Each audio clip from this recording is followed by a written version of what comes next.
Good morning बच्चों। आज हम लोग कक्षा 6 के एक चैप्टर संख्याओं के साथ खेलना प्रश्नावली 4.1 के प्रश्न संख्या 9 एवं 10 को बारी बारी से समझेंगे। देखिए, प्रश्न संख्या 9 में पूछ रहा है कि अभाज्य युग्म क्या है, या अभाज्य युग्म किसे कहते हैं, या अभाज्य युग्म क्या है। अभाज्य संख्याओं के युग्म जिनके बीच 2 का अंतर होता है अभाज्य युग्म कहते हैं। देखिए, अभाज्य संख्या क्या क्या होता है? जो संख्या सिर्फ 2 ही संख्याओं से विभाजित होता है, या फिर कहेंगे कि जो संख्या का सिर्फ 2 ही गुणनखंड होता है उसे हम अभाज्य संख्या कहते हैं। और युग्म का मतलब होता है जोड़ा। अभाज्य संख्याओं का जोड़ा, जैसे 3 और 5, ये दोनों ही अभाज्य संख्या है, क्योंकि 3 सिर्फ 2 ही संख्याओं से विभाजित होता है, या फिर 3 का सिर्फ 2 ही गुणनखंड है, जैसे 1 और 3। उसी प्रकार 5 का भी 2 गुणनखंड होता है, 1 और 5।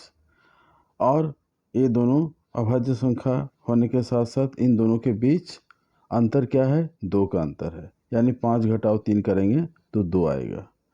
तो ऐसे युग्म को हम क्या बोलेंगे? ऐसे जोड़ा को हम बोलेंगे अभाज्य युग्म। दूसरा उदाहरण देखिए, 5 और 7। 5 और 7 क्या है? दोनों ही अभाज्य संख्या है, और दोनों के बीच का अंतर 2 है। 5 और 7 कैसे अभाज्य संख्या है? क्योंकि 5 सिर्फ 2 ही संख्याओं से विभाजित होता है, 1 और 5 से, और 7 भी उसी प्रकार 1 और 7 से विभाजित होता है। इसका मतलब 5 का 2 गुणनखंड होता है, 1 और 5, और 7 का भी 2 ही गुणनखंड होता है, 1 और 7। तो इस तरह से दोनों अभाज्य संख्या हुए और दोनों के बीच का अंतर 2 है। इसलिए हम लोग कह सकते हैं कि 5 और 7 अभाज्य युग्म कहे जाते हैं। अगला उदाहरण देखिए, 11 और 13। 7 के बाद सिर्फ अगला अभाज्य संख्या क्या आता है? 11 आता है। 9 नहीं होता है, क्योंकि 9 2 से अधिक संख्याओं से विभाजित होता है। इसलिए 11 सिर्फ 2 ही संख्याओं से विभाजित होता है, 1 और 11। तो हम लोग इसे भी क्या कहेंगे? अभाज्य संख्या कहेंगे। उसी प्रकार 13 का भी 2 ही गुणनखंड होता है, इसलिए इसे भी हम अभाज्य संख्या कहेंगे।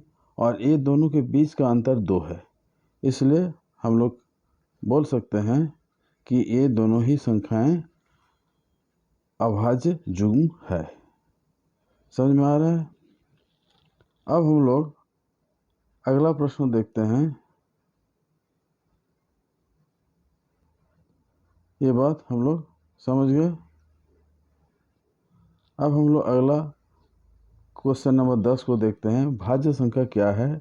10 से कम सभी भाज्य संख्या को लिखें। भाज्य संख्या का मतलब होता है जो संख्या अभाज्य नहीं हो, उसे हम भाज्य संख्या कहेंगे।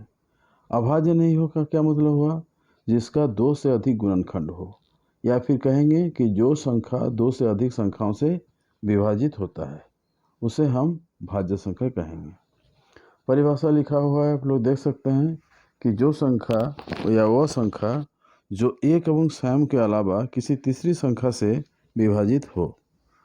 एक और स्वयं के अलावा मतलब जैसे 4, एक और स्वयं बोलने से क्या समझ में आएगा? 1 और 4 के अलावा किसी तीसरी संख्या से, मतलब 2 से विभाजित होता है, तो 4 क्या होगा? भाज्य संख्या होगा। 6 भी उसी प्रकार है, 1 और स्वयं के अलावा, मतलब 1 और 6 के अलावा ये 2 से विभाजित होता है, 3 से विभाजित होता है। 8 भी उसी प्रकार, 1 और स्वयं यानी 1 और 8 के अलावा ये क्या होता है? 2 और 4 से विभाजित होता है। तो ऐसी संख्याएं क्या है? भाज्य संख्याएं होती है। 9 भी उसी प्रकार है, 1 और 9 के अलावा 3 से भी विभाजित होता है, इसलिए ऐसे संख्याओं को हम भाज्य संख्या कहते हैं। तो आप लोग को ये पढ़ के थोड़ा समझना होगा, और साथ ही साथ समझ जाने से अपने से भी बना के इसको लिख सकते हैं। तो ठीक है बच्चों, आज हम लोग यही समाप्त करते हैं। अगला वीडियो देखते हैं, या अगला वीडियो में हम लोग दूसरा टॉपिक के बारे में चर्चा करेंगे। तब तक आप इसको पढ़ें, या इस वीडियो को अपने मोबाइल में देखें ताकि आपको भी समझ में आए और इसको याद कर लें ताकि परीक्षा में पूछे जाने पर इसका जवाब लिख सकें। ठीक है, धन्यवाद।